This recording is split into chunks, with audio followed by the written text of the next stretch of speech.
Olá, seja bem-vindo aí mais uma vez.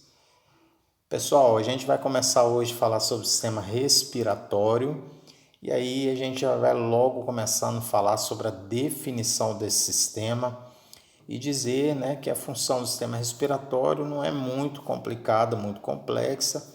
Na verdade, a função do sistema respiratório é fazer a captação do oxigênio, do ar atmosférico e conduzir esse oxigênio até o alvéolo, e o alvéolo vai realizar um processo chamado hematose ou troca gasosa, e no caminho inverso a gente vai ter a liberação do dióxido de carbono ou gás carbônico para o ar atmosférico mais uma vez. Pessoal, e aí a gente precisa já saber que o ar ele só entra para dentro dos nossos pulmões para acontecer esse processo chamado troca gasosa, porque a gente tem alguns mecanismos aí acontecendo para que esse ar consiga entrar. Então nós temos a primeira coisa é a ação de um músculo chamado diafragma. E o diafragma vai fazer, pessoal, a sua contração, e através da sua contração a gente tem um aumento do diâmetro do tórax, e aí com o aumento desse diâmetro a gente favorece a entrada do ar para dentro dos nossos pulmões. Então nós temos aí um aumento antero-posterior, ou seja, um aumento para frente do nosso tórax, e temos um aumento longitudinal, que vai ser um aumento dessa região, vertical, ou seja, a gente vai aumentar o tórax para frente e para baixo, e com isso, com essa ação desse músculo, a gente vai ter um aumento do diâmetro e favorecer a entrada do ar. Com a entrada do ar, a gente tem o alvéolo captando esse ar, o oxigênio, e conduzindo até a corrente sanguínea, e aí a gente já explicou em uma outra aula como que vai acontecer esse processo até esse oxigênio chegar até a célula para que ela seja utilizada para que a gente tenha aí os processos metabólicos do nosso organismo. Pessoal, então a gente já falou da ação do diafragma e lá no nosso cérebro a gente começou a falar sobre o sistema nervoso central. Nós temos uma área lá chamada o centro respiratório, e nesse centro respiratório ele vai dar comandos através de um nervo chamado nervo frênico, e esse nervo frênico é o nervo periférico que vai inervar o seu diafragma. Então, lá no seu centro respiratório, ele emite um comando para que o seu diafragma faça essa contração. E aí, quem vai fazer esse controle é o chamado nervo frênico, tá certo, pessoal? E aí, a gente vai começar a falar agora de uma estrutura que é muito importante aí para que o nosso pulmão mantenha-se aberto, que são as nossas pleuras, pessoal. Então nós temos aqui duas pleuras. Então nós vamos ver que cada pulmão ele é revestido e envolvido por um saco pleural. Esse saco pleural que é um saco seroso, composto por duas membranas, pessoal. Então nós temos aí a pleura visceral e a pleura parietal. Então, a pleura parietal, pessoal, para você gravar aí, a pleura parietal lembra parede. Então, vai ser a membrana, a pleura, que está revestindo toda a parede interna do seu tórax. E depois nós temos a pleura visceral, que já está cobrindo aí todo o nosso pulmão. Então, isso quer dizer que lá na sua caixa torácica, na nossa caixa torácica, nós temos uma membrana colada na parede do tórax e nós temos uma outra membrana colada na parede do pulmão. Entre essas duas pleuras, pessoal, nós temos um espaço chamado espaço pleural. Nesse espaço pleural nós temos uma pressão levemente negativa que é garantida aí por um líquido, e esse líquido tem uma pressão negativa para quê, pessoal? Para manter o nosso pulmão aberto, para ele não se fechar, E aí a gente tem essa necessidade de não deixar esse pulmão colabar. Então nós temos aqui, nós vamos mostrar para vocês onde está a nossa pleura parietal e a nossa pleura visceral. Pessoal, a nossa pleura parietal é essa que está em roxo, onde vocês estão vendo aí. Então, nessa região aqui, vou tentar desenhar. Sou péssimo em desenho, todo mundo conhece por conta disso. Então, nós temos aqui a pleura, chamada pleura parietal porque está na parede do tórax. E nós temos uma outra pleura, que é a pleura visceral, e a pleura visceral está recobrindo o nosso pulmão. Nós temos um pulmão fechadinho aí e nós temos aqui um pulmão aberto do lado de cá, pessoal. Então nós temos aqui a nossa pleura parietal e a nossa pleura visceral. Então a mesma coisa, pessoal, mas por que aqui a gente tem então uma divisão aí da nossa pleura em cores diferentes? Pessoal, um grande erro que os alunos cometem, principalmente em concurso público, é falar que a gente tem 4 tipos de pleura. Na verdade, não. Temos 2 tipos de pleura, a pleura parietal e a pleura visceral. Só que a pleura parietal, ela está dividida em mais 2 partes. A pleura mediastinal, porque fica na região do mediastino, e a pleura diafragmática, que fica na parte do diafragma. Então, nós vamos mostrar para vocês aqui, ó. Então, aqui é a pleura parietal mediastinal.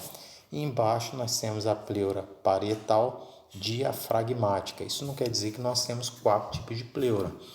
A gente tem 2 tipos de pleura, porém a pleura parietal, ela tem a parte dela diafragmática e a parte dela mediastinal. Tá certo, pessoal? E aí a gente vai prosseguindo aí. Qualquer dúvida, só acionar aí no grupo, tá, pessoal? Então, o ar, pessoal, só entra para dentro do nosso pulmão por conta das pressões, né? E aí a gente tem várias pressões no nosso pulmão, mas a gente vai destacar 2 aqui. A pressão pleural, que é uma pressão existente no fluido da cavidade pleural, entre as 2 pleuras, e esse líquido ele é levemente negativo. Pessoal, se ele é negativo, ele vai fazer uma força de sucção.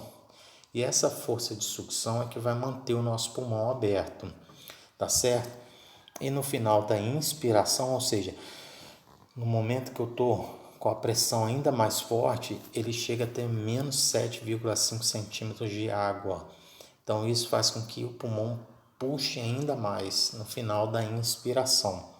E aí nós temos a pressão alveolar, que é a pressão existente no alvéolo, no interior do alvéolo, que no início da inspiração ela é zerada, porém no final da inspiração ela é de menos 1, e essa pressão negativa vai fazer a mesma coisa, favorecer a entrada do ar para o interior do alvéolo, tá certo, pessoal? Agora a gente vai para uma parte bem importante, pessoal, que é da anatomia do nosso pulmão, tá? Então o nosso pulmão, vou abrir aqui para vocês, o nosso pulmão direito não é igual ao nosso pulmão esquerdo, tá certo? E eu quero que vocês entendam as 2 principais diferenças que a gente tem num pulmão e outro. Pessoal, no pulmão direito a gente tem 2 fissuras e no pulmão esquerdo a gente tem apenas uma fissura.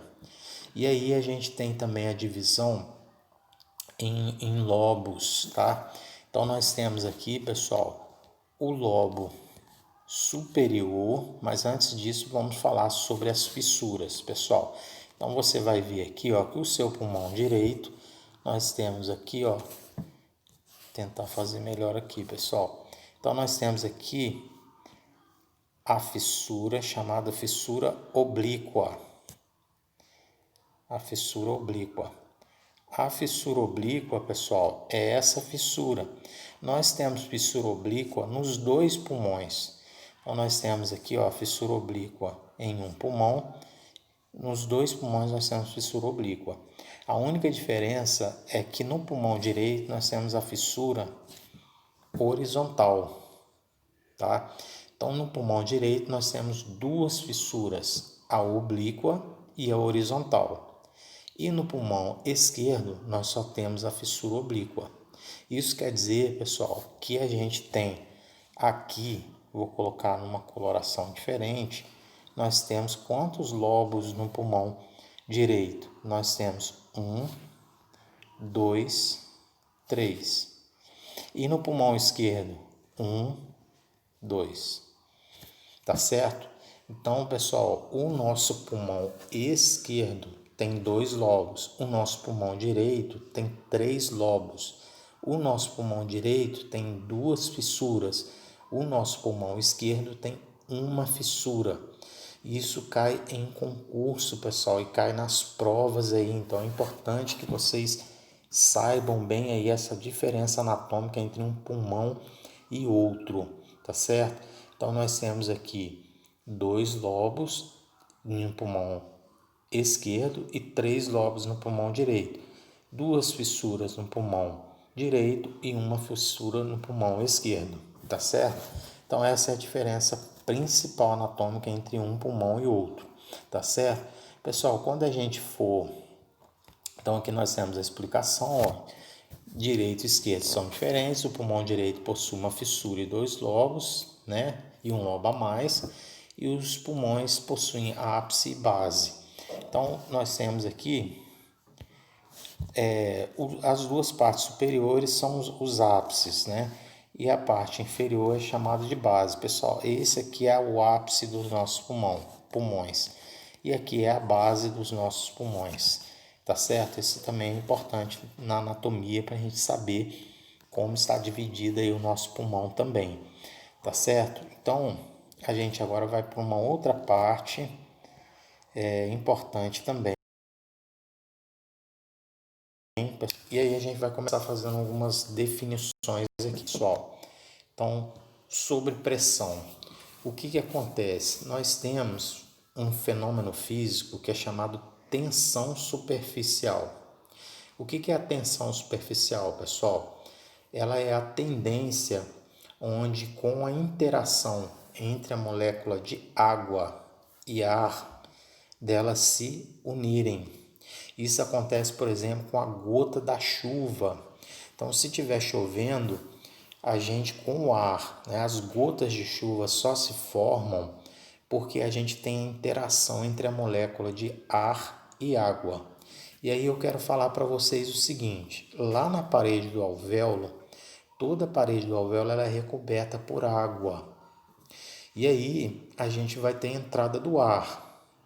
Então, a tendência dessa interação entre a molécula de água, de ar e água, seria de fazer o seu pulmão fechar e não abrir mais. Esse fenômeno é chamado de tensão superficial.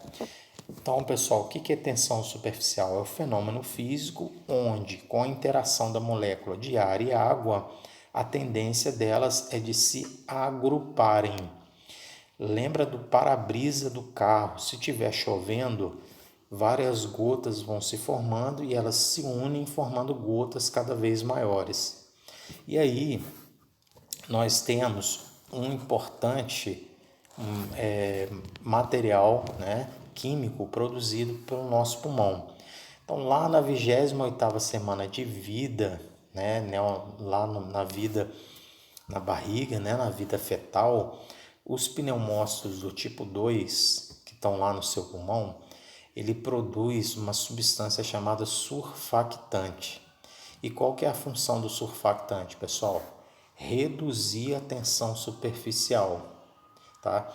Então, quem produz a substância chamada surfactante para reduzir a tensão superficial? Os pneumócitos do tipo 2. Quando que a gente tem o início da formação do surfactante, pessoal? Lá na 28ª semana de vida. O que acontece com bebês, né, prematuros? Os bebês prematuros que nascem aí antes de 28 semanas certamente terão que ir para o respirador porque o seu pulmão não é capaz de produzir o surfactante.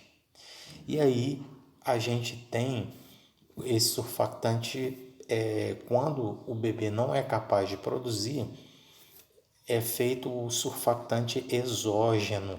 Não sei se vocês já ouviram falar aí que muitas vezes alguns bebês precisam tomar uma injeção que eles falam que é uma injeção para abrir o pulmão. Na verdade, essa injeção é uma injeção de surfactante que vai ser uma substância exógena que vai fazer com que a tensão superficial seja reduzida. E aí, pessoal, é importante vocês saberem, por exemplo, que a partir da 28ª semana a gente já tem a produção. Não sei se vocês já ouviram falar assim, é melhor que o bebê nasça de 7 meses do que ele nascer de 8 meses. Porque se nascer de 8 meses, ele está correndo mais risco. Isso é uma verdade, pessoal. Por quê? Com 7 meses, ele já produz surfactante suficiente para que, se ele nascer, ele consiga respirar sozinho. Porém, no 8º mês, a gente tem um pulmão aí que vai crescer de uma forma muito rápida, o pulmão, e aí ele cresce e os pneumócitos não conseguem produzir surfactante suficiente. Por isso que muitas vezes o bebê que nasce de 8 meses, ele costuma ter mais desconforto respiratório do que o bebê de 7 meses, né? E isso acontece por quê? Porque os pneumócitos tipo 2 não conseguem fazer a produção de surfactante suficiente para fazer a redução da tensão superficial. Tá certo, pessoal? Então deu para entender aí, né? Então já fiz a definição. Qualquer dúvida também é só perguntar lá no grupo. Tá certo, pessoal? E agora